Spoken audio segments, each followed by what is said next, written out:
కొన్ని జన్మల సాధన వలన భగవంతుని యొక్క హెల్ప్ వలన, పుషింగ్ వలన ప్రపంచ ప్రఖ్యాతి పొందుతారు ఆధ్యాత్మికంగా. ప్రపంచ ప్రఖ్యాతి పొందుతారు.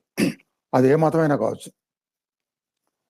వాళ్ళ ప్రఖ్యాతి ఎలా ఉంటదంటే, వాళ్ళ చూపు వాళ్ళ వాళ్ళ ఆ గురువుని ఫాలో అయ్యే వాళ్ళ యొక్క భక్తులు వాళ్ళ చూపు వాళ్ళ మీద పడితే చాలు. ఒక్కసారి వాళ్ళు చెయ్యెత్తి వాళ్ళని ఆశీర్వదిస్తే చాలు. అంత గొప్ప స్థాయికెళ్ళి అంత తహతహలాడతారు. వాళ్ళు ఫాలో అయ్యే శిష్యులు.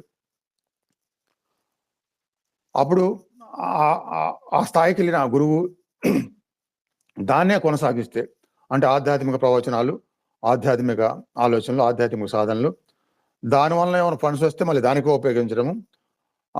అట్లా మొత్తం దానికే అంకితమైతే గనక భగవంతుడు అక్కడి నుంచి వేగంగా వాళ్ళని అభివృద్ధి చేస్తూనే ఉంటాడు.